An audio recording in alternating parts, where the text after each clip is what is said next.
Que a paz do Senhor seja com você. Hoje nós vamos ter a aula ministrada pelo nosso irmão Guilherme. Ele tem se apresentado uma pessoa assim que bastante conhecimento, sabedoria, tem estudado para isso, né? Acabou de concluir o curso. Qual curso foi? De Teologia Bíblica, né? E tem prazer em estudar a palavra do Senhor nosso Deus. E hoje eu pedi para que ele estivesse ministrando a lição para nós. Vamos orar?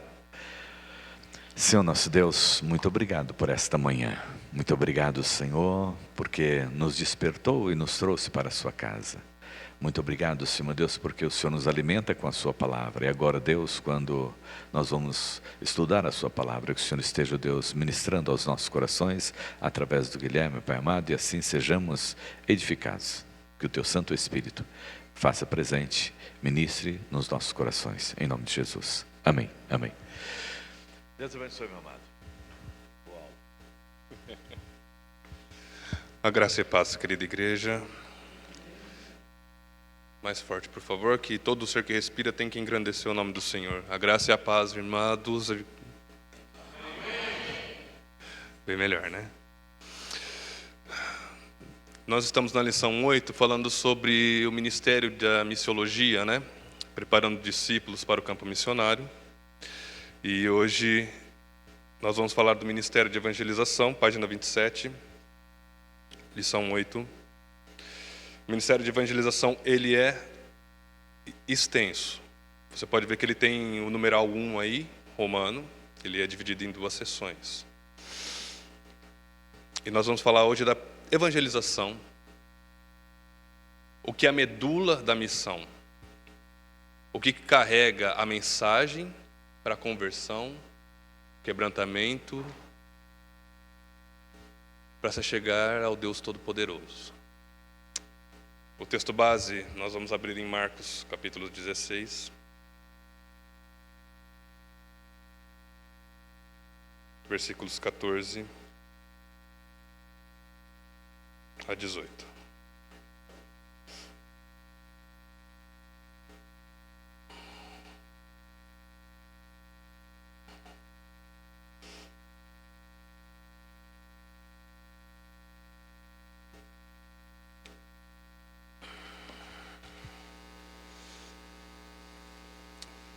Todos encontraram?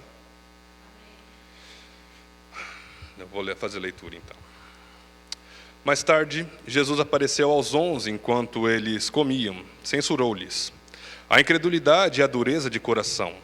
Por que não acreditaram nos que o tinham visto depois de ressurreto?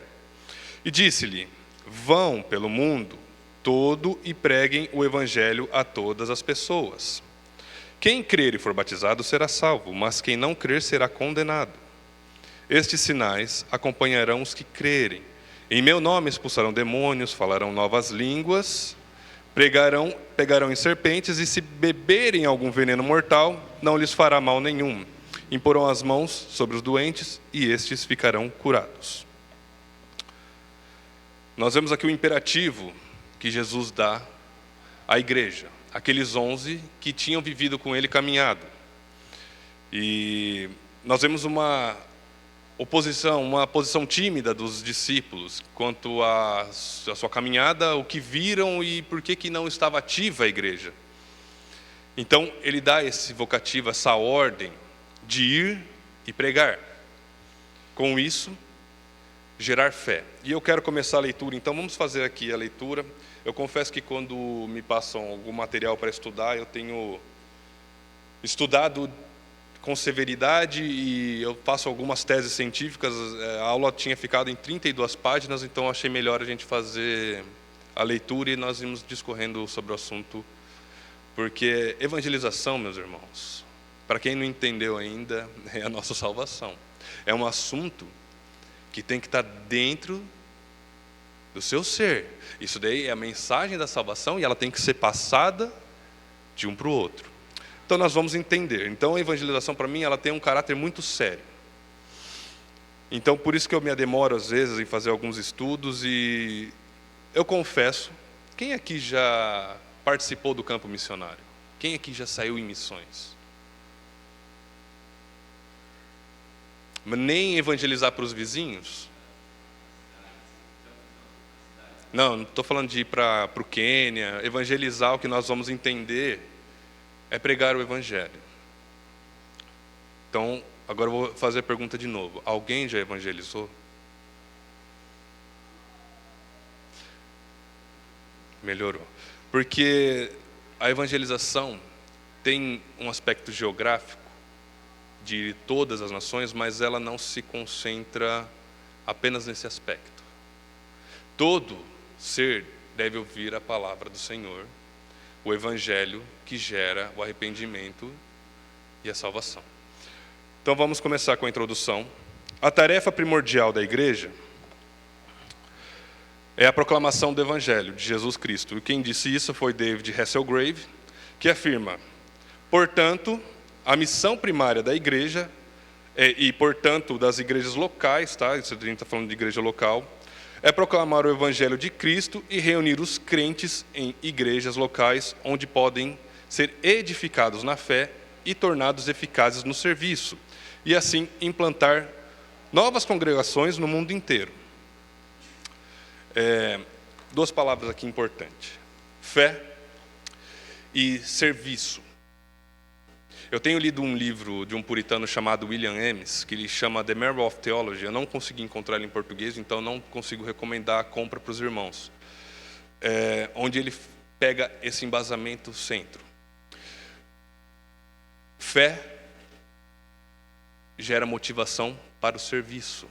Ou seja, a teologia, e ele explica bem que o que é a teologia? É o viver bem. E viver bem é conhecer o Senhor. E isso gera fé. E a fé gera serviço. Expansão do reino. É alimentar o viúvo, a viúva e o órfão. Só que, interessante, o serviço não salva. O que salva é a fé. Mas a fé tem que ser uma força motora para o crente agir no mundo. Ou seja, nós somos salvos pela fé. E essa fé, sem uma motivação de obras, ela é uma fé vã, é um intelecto sem serventia. Todavia, obras sem a compreensão da teologia e sem a compreensão de Deus, é arminianismo, como ele diz. É pelagianismo, é salvação por obras, e isso não existe. Nós, como reformados de uma linhagem mais calvinista, e nós vamos entender que nossa linhagem, nossa historicidade, ela é fortemente missionária. Para quem não conhece a história da Reforma, nós vemos os nossos reformadores, os nossos pais da Igreja Reformada, saindo em missões por toda a Europa. E no período puritano, no século XVI, nós vemos eles com 15 mil pessoas indo para a Baía de Massachusetts, criando a Nova Inglaterra. A Igreja Reformada, ela tem um forte apelo para missões. Continuando. Qualquer outra instituição que não seja a igreja pode executar obras nas áreas de educação, da saúde, da assistência social e filantropia. Veja exemplos concretos como a Rotary Lions, Maçonaria, LBV e outras associações. Entretanto, exceto a igreja, nenhuma outra organização tem a missão de proclamar o Evangelho. É como afirma o apóstolo Paulo: para que, pela igreja, a multiforme sabedoria de Deus se torne conhecida agora dos principados e potestades nos lugares celestiais, segundo o eterno propósito que estabeleceu em Cristo Jesus, nosso Senhor. Efésios 3, versículos 10 e 11. Assim como o Pai me enviou, eu também vos envio, declarou Jesus. João 20, versículo 21. Portanto, a missão intransferível e principal da igreja é a proclamação do Evangelho. Com esta afirmação, não nego o envolvimento da igreja em outras áreas, ok? Mas destaco apenas aquilo que a Bíblia destaca como a finalidade principal da sua existência. Nós vemos, pós-Segunda Guerra Mundial, órgãos sendo criados como a ONU para a paz mundial. Isso já faz tempo. Concordam comigo? E quando que a paz mundial chegou? Nós vemos fundações e congregações médicas onde eles debatem sobre possíveis patologias e como controlá-las, e era após era nós vemos doenças devastadoras. Nós vemos a psicologia tentando explicar o ser humano e como que podemos preservar a sua saúde mental e como podemos tratar das áreas da vida, e mesmo assim, ano após ano, a depressão é uma realidade cada vez mais concreta. Uma sociedade que busca, muitas vezes, esse interesse pela depressão. Isso é uma coisa muito curiosa. Então, nós vemos diversas entidades sendo levantadas para assuntos materiais ou psicológicos, e nós temos a função de levar essa cura. Porque, por mais que seja debatido as questões sociais e psicológicas, nós, cristãos, sabemos o que é o pecado e o que separa o homem de Deus. A igreja, por sua função e pelo seu conhecimento, carrega o antídoto que é o Evangelho. Entende a urgência da missão e pregação do Evangelho a todos os povos, a todas as criaturas, e hoje vivemos uma contemporaneidade que evangélicos precisam ser evangelizados. Eu vou chegar nesse ponto logo mais, porque o Evangelho não é uma vacina para influenza, onde você toma uma vez e quando alguém vai levar para você o Evangelho novamente, você fala, não, eu já fui vacinado, eu já conheço Jesus, já arrependi dos meus pecados e eu não preciso conhecer de novo. Isso é uma mentira. A evangelização. Eu faço uma outra pergunta. Já pensou se você chega para uma pessoa e fala assim, eu já tomei banho, mas faz 2 anos. Que relação é essa, né? Onde o Evangelho precisa ser pregado com constância e ser vivido. Isso é a nossa missão primordial. Essa exortação tem que estar dia após dia. É dia após dia, é um relacionamento. É oração, é comunhão com os irmãos e evangelização. Entre outros, é claro. Então, a gente vai ver aqui numa exposição que ele vai fazer o que é evangelizar. E aqui nós vamos ver que ele vai colocar o Pacto de Lausanne. Não tem como falar de missão no século XXI sem colocar o Pacto de Lausanne. O Pacto de Lausanne foi feito na Suíça em 74, onde reuniu um grande número de evangélicos. Para quê? Eu vou deixar o texto explicar e eu vou fazer as minhas observações. O Pacto de Lausanne, assinado por 2.400 evangélicos do mundo inteiro em 1974, na Suíça, define o Evangelho como as boas novas de Jesus Cristo, as boas novas de que Jesus Cristo morreu pelos nossos pecados e ressuscitou segundo as Escrituras, como Senhor soberano, Ele oferece agora perdão dos pecadores e o dom do Espírito libertador e a todos os que se arrependerem e crerem. Como é que é? O Pacto de Lausanne decidiu o que já foi decidido há 2000 anos atrás? Quando estava estudando, eu tive muita dificuldade para entender a questão da igreja e a missiologia. E Lausanne é uma coisa que eu não sou contra Lausanne, eu não quero dizer isso. Eu sei que tem um impacto histórico no cristianismo e ele tem sua importância. Mas o que o Pacto de Lausanne vai trazer? Aquilo que a gente já conhecia. Então a minha pergunta fica, quando foi que a igreja se afastou das Escrituras para fazer missão? Porque quando eu tenho um pacto para me lembrar do que eu tenho que fazer em missões, quer dizer então que alguma coisa aconteceu no decorrer da história, que algo não estava sendo feito.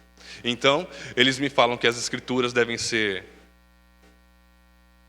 a autoridade máxima, ok, e que a salvação vem pela fé. Só que tem um âmbito que é onde fica a preocupação, principalmente que é a hermenêutica socioanalítica de entender que o evangelho é levar pão para os famintos. O evangelho não é levar pão para os famintos, mas a verdadeira religião, como o Tiago vai dizer, é levar pão para a viúva e para o órfão. Sim, nós temos que sair em missões e levar as necessidades para os pobres, mas o evangelho é a cruz de Cristo. E essa é a preocupação de quando a gente tem congressos para dizer o que a missão é. E não é só eu que tenho essa preocupação, na verdade essa preocupação é de diversos homens muito mais competentes do que eu, levantam esse assunto e tem que ser observado na questão missiológica. O que está sendo pregado em missões. Então o Pacto de Lausanne tem um grande impacto no nosso contexto contemporâneo, fortaleceu muito a questão da missiologia, tá? Mas olha só o que é enfatizado. Evangelizar é simplesmente proclamar as boas novas do Evangelho aos perdidos que estão em terras distantes. Enquanto evangelização é a pregação do Evangelho aos perdidos que vivem por perto. E não é isso. A Bíblia não tem uma distinção para evangelização e evangelizar. Essa questão geográfica dos pertos e dos longes, não tem. Evangelizar é a toda criatura. Concordam comigo? Vamos entender então como que aparece na Escritura. Todavia, a Bíblia não faz essa diferença. É verdade, concordamos. Evangelizar é pregar as boas novas aos perdidos que estão em toda parte. Ide por todo o mundo e pregai o Evangelho a toda criatura. Marcos 16:15. Mas recebereis poder ao descer sobre vós o Espírito Santo, e sereis minhas testemunhas, tanto em Jerusalém, questão geográfica, vamos prestar atenção. Em Jerusalém, onde eles estavam, questão então é pertinho, começa pertinho, olha como tem uma progressão. Como em toda a Judéia, cresceu, e Samaria, e até os confins da terra. Neste versículo, Jesus nos oferece a geografia, ou espaço para a evangelização. Jerusalém, Judéia, Samaria e confins da terra. O mais importante, entretanto, é que a ação evangelizadora não é gradual, mas simultânea. Tanto em, como em e até. A igreja deve proclamar o evangelho ao mesmo tempo. Tanto para os que estão perto, como para os que estão longe. É lamentável, e aqui entra a questão, aquilo que eu falei para vocês sobre Lausanne. É lamentável que a igreja hoje gaste tanto tempo e recurso promovendo congressos e simpósios acerca de missões e evangelização dos 2.400 evangélicos. Quantos vocês acham que saíram em campo missionário lá? Nós bem sabemos que tinha Billy Graham, tinha John Stott, Schaeffer naquela reunião. São estudiosos, são muito intelectuais, são muito inteligentes. Mas quantos ali saíram em missões para levantar essa questão? Há tanta gente falando em missões e evangelização sem nunca ter ido ao campo missionário ou levado alguém a Jesus pelo evangelismo pessoal. Infelizmente, a igreja tem trocado a ação pela discussão improdutiva. Praticando a evangelização. Finalmente, apareceu Jesus aos 11, quando estavam à mesa, e censurou-lhes a incredulidade e dureza do coração, porque não deram crédito ao que tinham visto, já ressuscitado. E disseram-lhes, ide por todo o mundo e pregai o evangelho a toda criatura. Quem crer e for batizado será salvo. Quem, porém, não crer, será condenado. Estes sinais hão de acompanhar aqueles que creem. Em meu nome expelirão demônios, falarão novas línguas, pegarão em serpentes, e se alguma coisa mortífera beberem, não lhes fará mal. Se impuserem as mãos sobre os enfermos, eles ficarão curados. 14, 18, Marcos 16, né, como a gente já tinha lido. Por favor, não interpretem isso como um pano de fundo para a inconsequência carismática. Ok?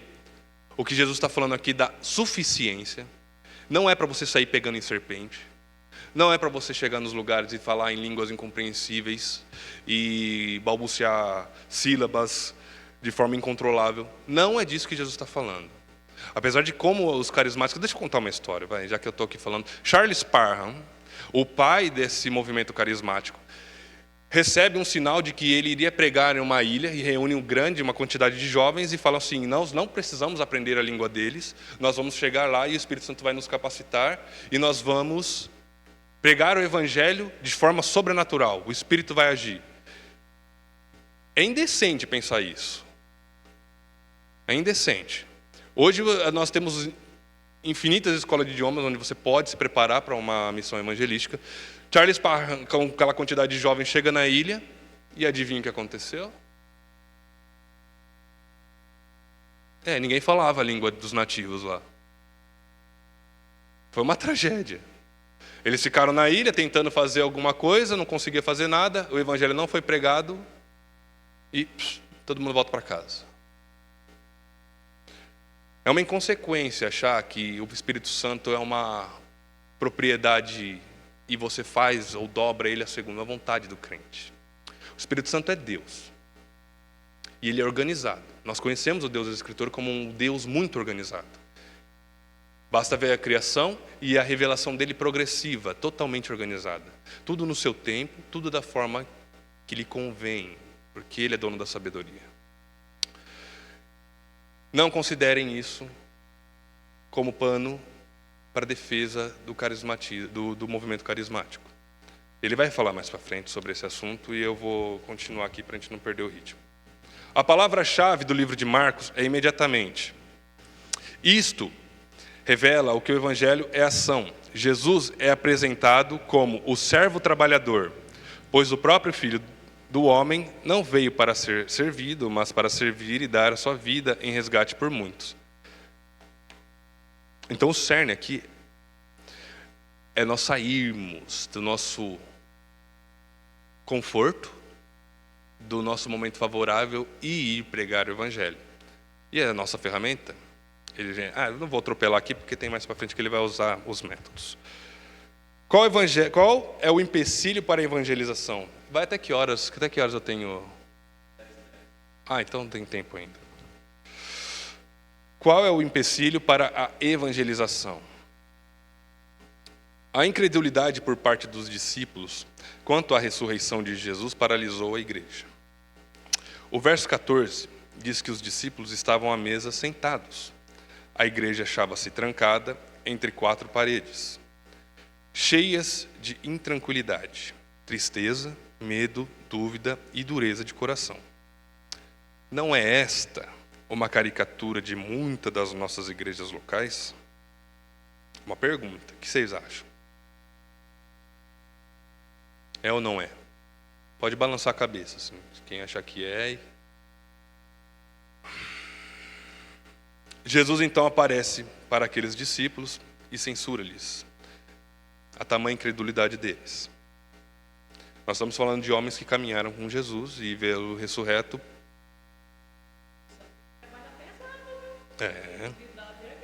Muito bem. E eles vendo os milagres de Jesus ali, não acreditavam. Eu fico pensando assim naquela época. Meu Deus do céu, quem sou eu? Como vai acreditar em mim?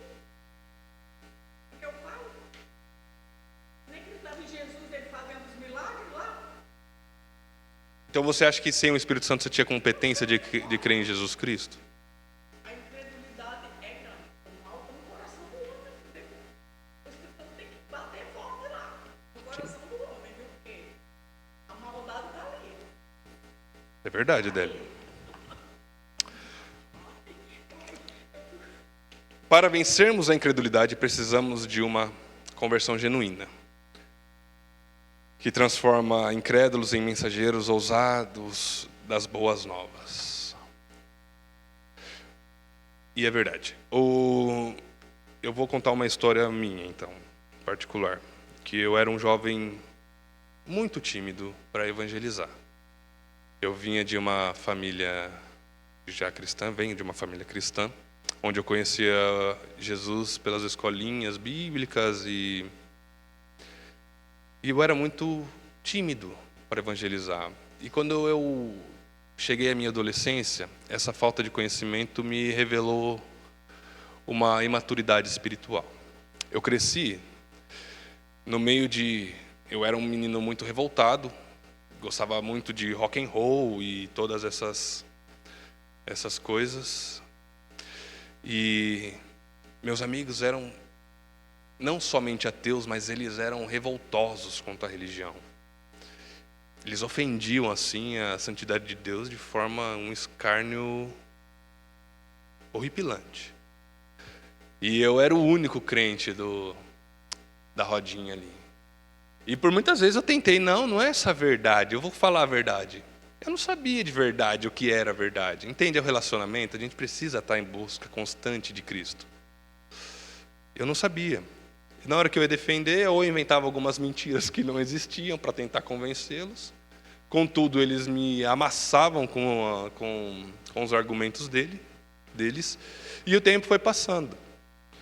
Nesse meio tempo, eu adaptei ao ateísmo deles, e quando falavam mal de Cristo, ou de Deus, ou de qualquer doutrina, eu dava um sorrisinho bem sem graça, assim, e ficava quieto. É uma covardia. O tempo passou, eu me casei, e depois de acho que uns 10 anos, 3 anos da minha conversão, 10 anos que a gente não se via, a zombaria permanecia. Só que a minha esposa estava lá, era um churrasco de domingo à tarde, e eu achei que isso tinha mudado, né? Todos amadureceram, só que eu tive um contato com Cristo nesse meio tempo, que me fortaleceu muito na fé. Já estava lendo a Bíblia, já tinha lido muitos livros que me ajudavam a compreender. Eu tinha acabado de ler a obra de Alistair McGrath, que era Apologética Pura e Simples, então eu já estava mais bombado para encarar aquele debate. E não que eu tivesse preocupado se eles iam fazer ou não, mas eu sabia que ia uma hora que ele ia chegar. Então, na hora que acende a churrasqueira, eles estão mexendo lá e colocando a carne, um dos meus amigos levanta e fala uma baboseira lá. Os irmãos não precisam ficar sabendo dos absurdos que eles falam, vou poupá-los disso. Mas eu não consegui mais ficar quieto. Naquele dia, eles zombaram do meu Cristo. E aí eu me levantei que nem Pedro, homens de toda Bauru, escutem. Mentira. Em muito amor, muita paciência, eu acho que minha esposa se lembra bem desse dia. Eles se reuniram como animais vorazes assim para me devorar. E eu explicava cada ponto assim, de forma que o que começou como que parecia ser um massacre, leões querendo devorar alguém no Coliseu, eles se assentam e começam a prestar atenção. E a carne queima, porque eles se esqueceram. Ou seja, nesse dia, eu tive o incrível número de convertidos de 0. Nenhum deles conseguiu crer.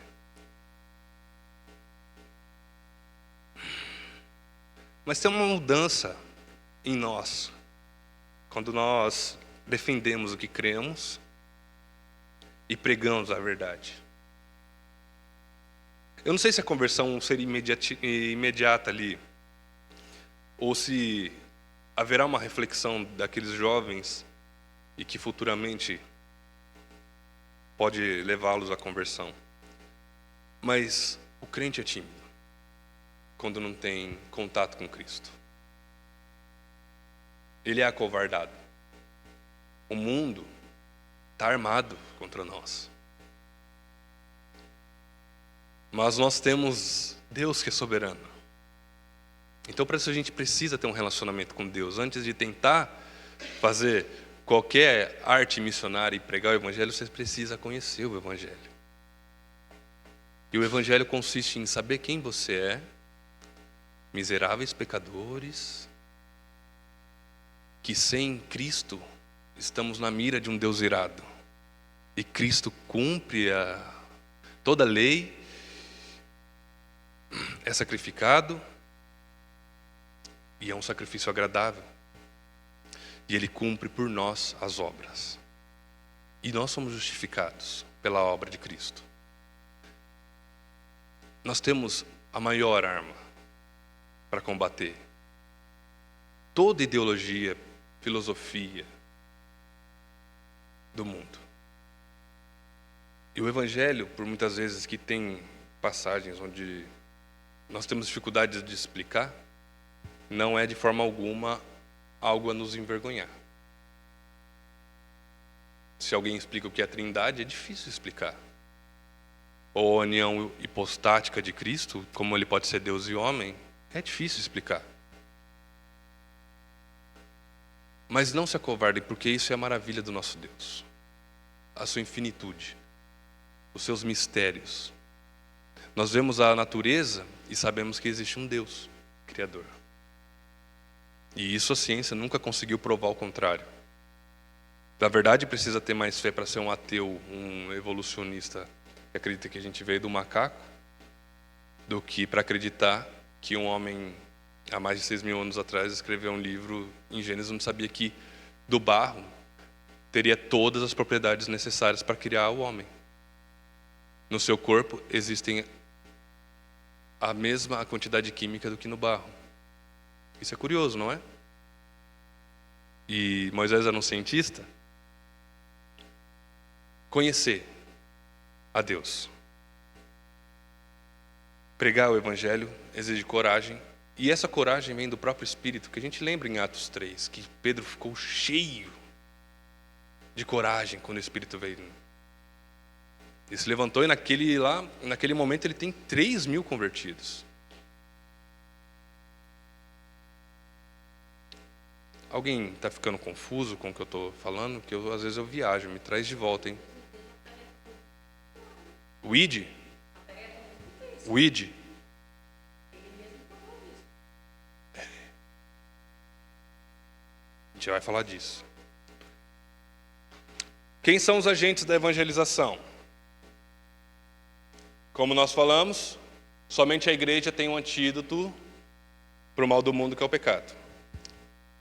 Somente a igreja pode evangelizar. Entende-se por igreja a totalidade daqueles que foram chamados e transformados por Jesus Cristo. No verso 15, a ordem de Jesus foi dada exclusivamente para aqueles que haviam... Deixa eu trazer para cá, que a minha vista está ruim. Aqueles que haviam crido nele. Vós, porém, sois raça eleita, sacerdócio real, nação santa, povo de propriedade exclusiva de Deus. Olha que lindo. A fim de proclamardes as virtudes daquele que vos chamou das trevas para a sua maravilhosa luz. 1 Pedro 2,9. O Deus que objetiva salvar, escolhe também os meios para se atingir o objetivo. Nós estamos falando da soberania de Deus, tá?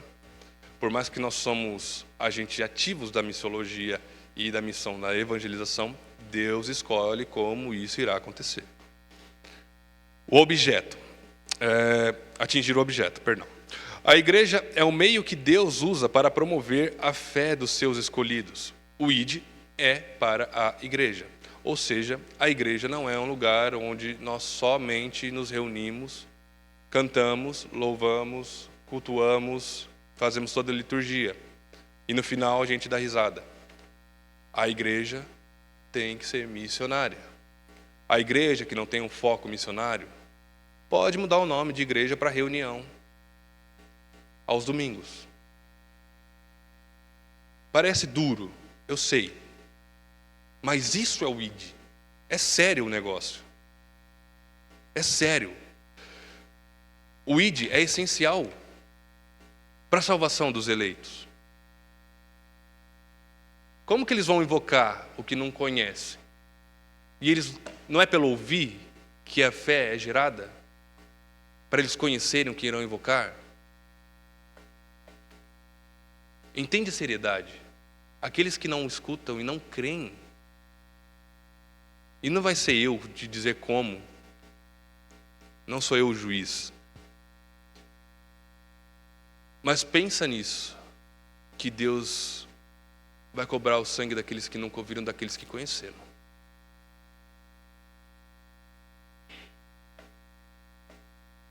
As palavras são duras.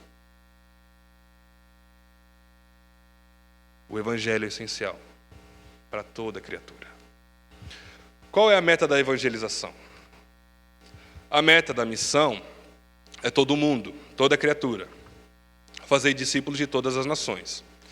E quem em seu nome se pregasse arrependimento para a remissão de pecados a todas as nações, começando de Jerusalém. A gente já falou disso sobre a geografia, sobre todos os povos, sobre toda criatura.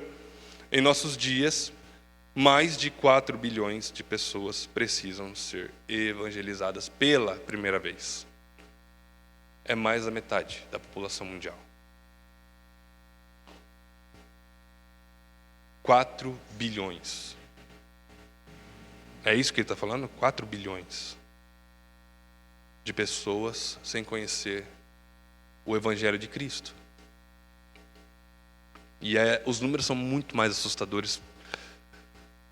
Existem mais missionários em campos brasileiros do que crentes ativos na Inglaterra e no Canadá juntos.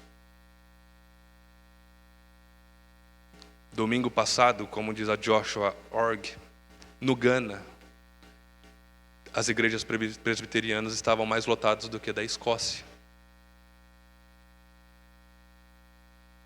Toda a luta de John Knox para conquistar uma independência, uma religião unitária sobre a soberania da palavra de Deus, hoje não tem esse peso. O povo de Deus não conhece a sua história, não sabe da importância. Eu creio que muitos não sabem quem escreveu, quem traduziu a Bíblia. Podem falar que foi João Ferreira de Almeida, mas vocês sabiam que ele morreu no meio da tradução e nem concluiu? O William Tyndale, para traduzir em inglês. Missionários que foram para a Baía de Guanabara entregar as suas vidas para trazer a reforma para o Brasil. E aí entra uma questão. Por que evangelização? O que é o evangelho? As boas novas. E o que é a boa nova? Existe uma troca de federalização. Antes nós éramos representados por Adão. E pelo sacrifício de Cristo fomos comprados e temos um novo representante. O evangelho parece que perdeu a força porque perderam o interesse de quem é Deus. Quem aqui sabe o que é eternidade? Ninguém. Então, se eu contar para vocês que uma vida em eternidade de sofrimento, quem tem noção do que é isso? 4 bilhões de pessoas sem receber o Evangelho.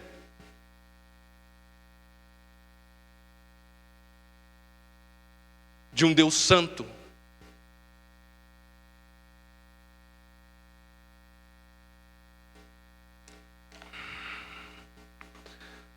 Qual a razão de ser da evangelização? A salvação do pecador condenado é a razão de ser da evangelização. O ser humano tem várias necessidades, mas a de salvação é a prioritária. A igreja deve evangelizar em obediência à ordem de Jesus e também por causa da necessidade do perdido. Em nome de Cristo, pois, rogamos que vos reconcilieis com Deus, 2 Coríntios 5:20. O evangelho pregado produz a fé pela ação do Espírito Santo. O evangelho é o poder de Deus para a salvação daquele que crê. Quais os recursos que acompanham a evangelização? O grande recurso é a presença de Deus. Onde teve a presença de Deus, eu não vi falha alguma. É só a gente recapitular as santas letras e você vai ver que onde Deus ordenou e homens pisaram, pelo braço forte de Deus, foram conquistados, foram vencidos, foram quebrantados. Se o nosso maior recurso é Deus, do que a gente tem medo?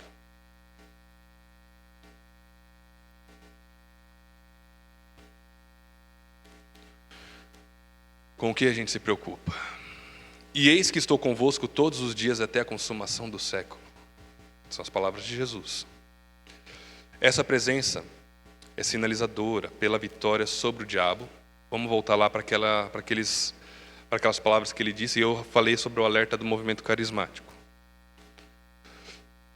Essa presença é sinalizadora pela vitória sobre o diabo, expelirão demônios, pela capacidade de uma comunicação eficaz, que é falarão novas línguas, e pela proteção e bem-estar do evangelista ou missionário, envenenamento e doenças.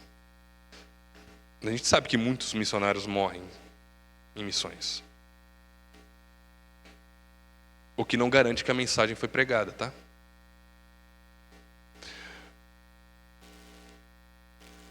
Então, às vezes a gente fala assim, bom, Deus garante até que ponto a salvação, a segurança do missionário. Nós vemos histórias aí de Jim Elliot, que são motivadoras, que vai pregar com sua família para indígenas, e Jim Elliot é morto. E o que acontece depois? Aquele homem indígena, aquele nativo que matou Jim Elliot, é batizado pelo filho de Jim Elliot. Me constrange.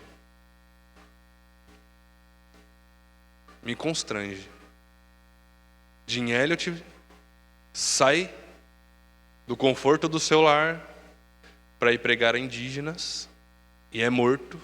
Sua família é obrigada a enterrá-lo. E olha só, o homem é batizado, evangelizado por sua esposa e por seu filho. Chocante, né? O mover de Deus é soberano sobre a missão. William Carey, traduzindo a Bíblia para mais de 40 dialetos indianos. É renúncia do que você poderia ser, e eles entenderam perfeitamente. Paulo não diz que antes do evangelho ele tinha uma vida confortável. Ele era um fariseu de renome, ele tinha um futuro brilhante. Foi treinado aos pés de Gamaliel, um dos mais influentes, o que poderia ter uma ascensão de reconhecimento no povo de Israel. E ele abandona tudo, e sabe o que ele diz sobre tudo que ele tinha? Era esterco.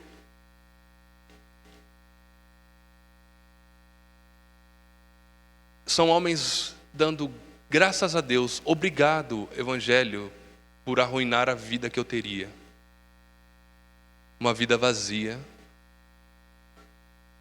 de reconhecimento pessoal, onde eu não consigo juntar, e tudo que eu junto, a traça e a ferrugem corroem, mas eu juntei tesouros no reino de Deus. Obrigado, Evangelho, por destruir futuros brilhantes onde homens seriam reconhecidos. Para a glória de Deus.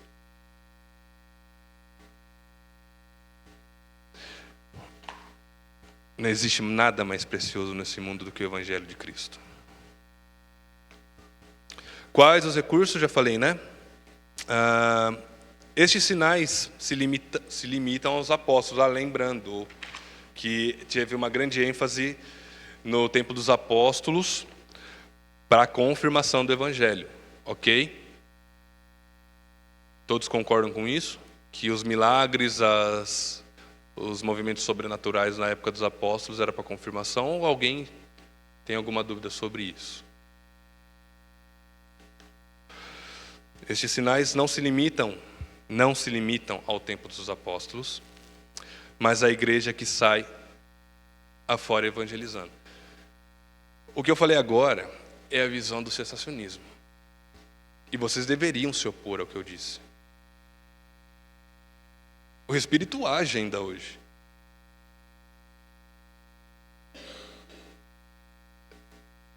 Vocês acham que Deus abandonaria um missionário sem a presença do Espírito em ilhas distintas?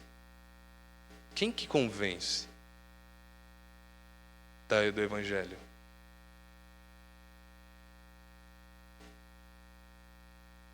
Espírito Santo.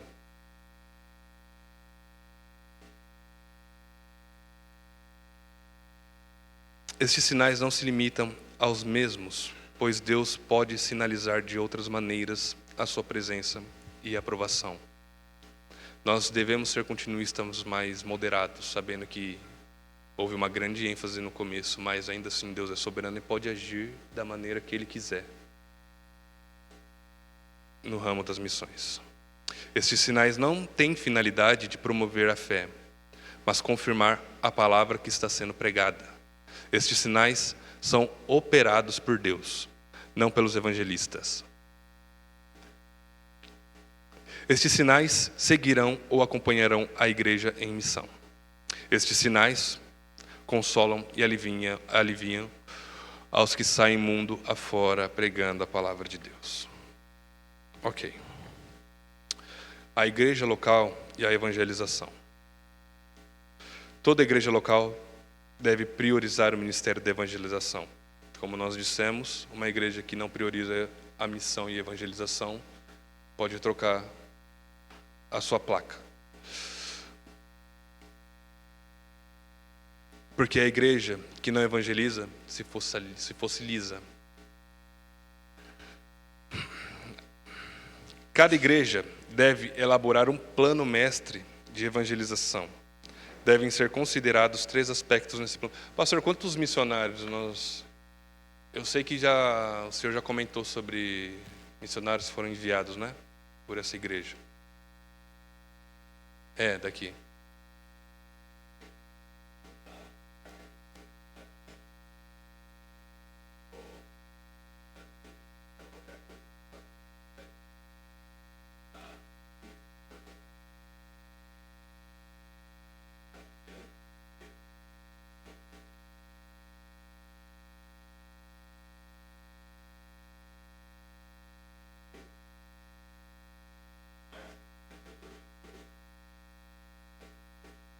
Então nós temos um enfoque missionário também. Marcelo.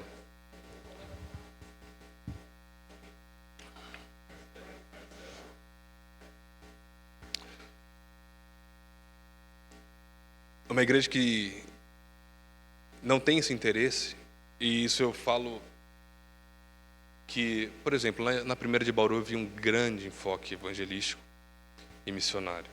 Tinha suas conferências que eram muito edificantes, aliás, sobre a conferência ID, onde eles reuniam diversos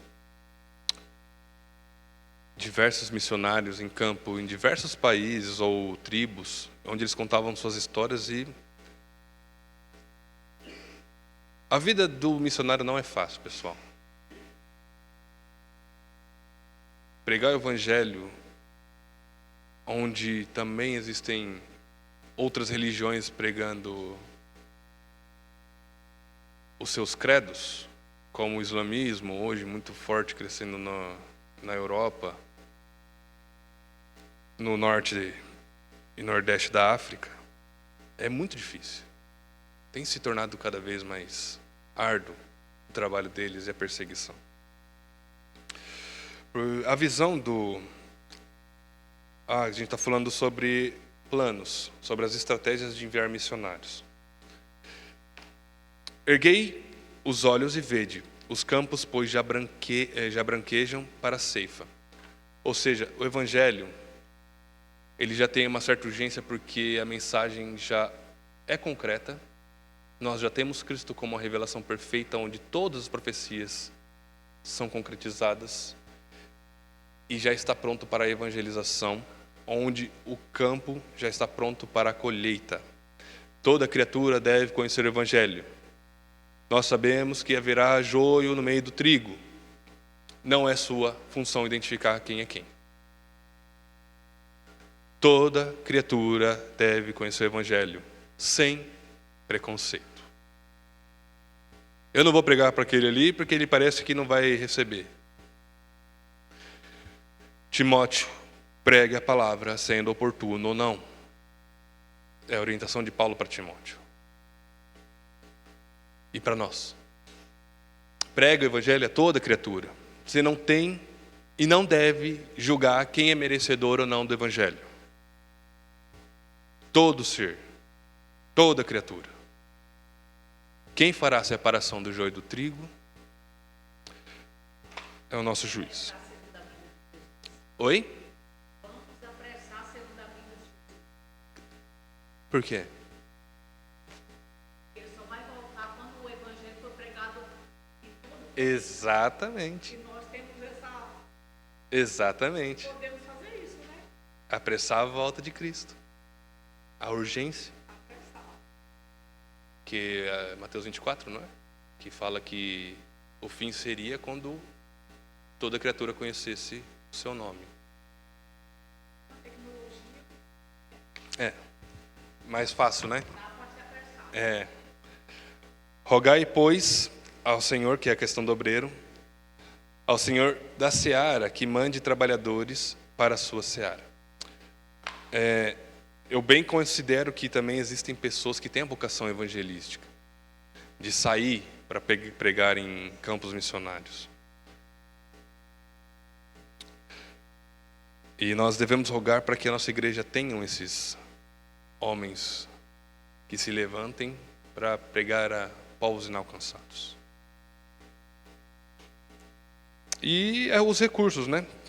Que nós temos o Espírito Santo de Deus, o próprio Deus, como recurso principal. E nós temos o Deus que é dono de todo ouro e toda prata, ou seja, não era para a igreja em missões passar necessidade. Isso devia estar no cerne de todo cristão, né? E mandar recursos para os missionários. A base para qualquer plano de evangelização deve ser teológica. Importantíssimo isso. Hermes Maia da Costa, em Teologia da Evangelização, afirma que, quando evangelizarmos, devemos fazê-lo baseados em 10 pressupostos. Atenção nos 10 pressupostos, vocês vão entender que tem uma visão que nós muito conhecemos. Inspiração e inerrância bíblica, palavra acima de tudo. Todos os homens são pecadores. Deus é o autor da salvação. O homem é responsável por suas decisões, somos agentes livres. A obra de Jesus Cristo é suficiente e eficaz para a salvação. Deus deseja salvar o pecador. O Espírito Santo é quem aplica a salvação nos pecadores. Evangelizar é apressar o regresso de Jesus Cristo, como nós falamos, e dele. A eleição divina motiva a evangelização. E o objetivo final da evangelização é a glória de Deus.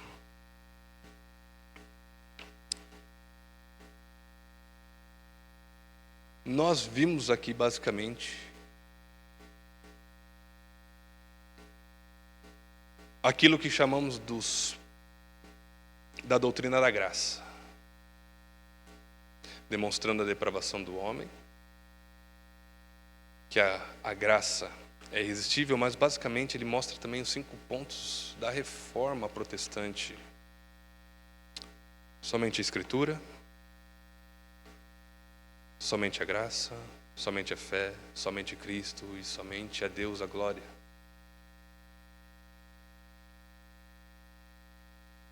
Nós, que somos reformados, temos em nosso sangue, em nossa história, correndo missões. E para isso eu poderia ficar dias, talvez meses ou até anos, falando sobre como a nossa tradição foi responsável pelas transformações de diversos povos, diversas nações, até de continentes. Para concluirmos, nós vemos a seriedade da evangelização. E eu não vou dar spoiler da próxima aula, que é referente à igreja. Devemos ser agentes para levar a mensagem de Deus. Deus é soberano de como as coisas acontecerão. Mas lembrem-se da responsabilidade que temos. Primeiro, nós temos a obrigação de conhecer o Deus que nos criou. Nós temos uma relação vertical com o Criador. A nossa vida, o nosso motivo de existência é conhecer o Deus que nos criou e revelar Ele aos que não o conhecem. E para isso, com o fim para a glória de Deus. Nós vemos um mundo doente, onde jovens, quando querem ser evangelizados, eles abrem o seu Netflix, seu Amazon Prime e assistem The Chosen. Ou então, quando quer uma mensagem para alguém que não é cristão, eles mandam hereges da teologia da liberdade, a semente poluidora de Schleiermacher, dessa teologia liberal, que tem enterrado nossos irmãos até o pescoço. Eles vêm e não podem se mover para nada.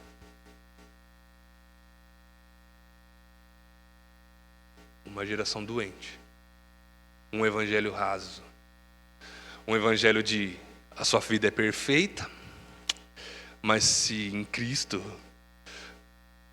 eles apresentam Cristo como a cereja do bolo da sua vida. Você tem tudo, sabe o que está faltando?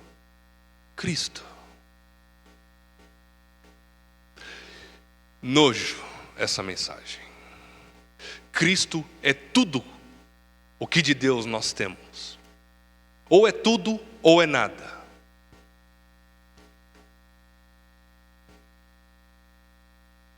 É necessário hoje evangelizar os evangelizados, porque eles não conhecem o que é o evangelho e quem são.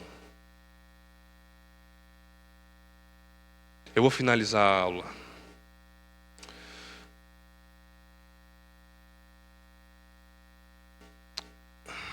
Que Deus nos ajude a pregar a sua verdade a toda criatura.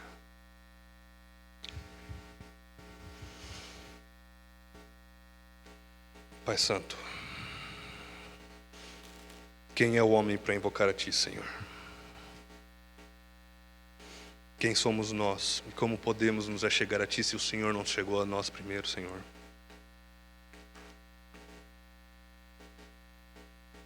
O que somos nós em Cristo?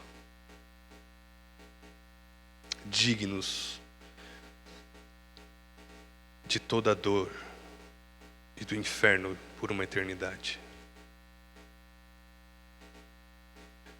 Mas quão fiel é o nosso Pai de enviar o seu único filho e o fazê-lo missionário. E que missão!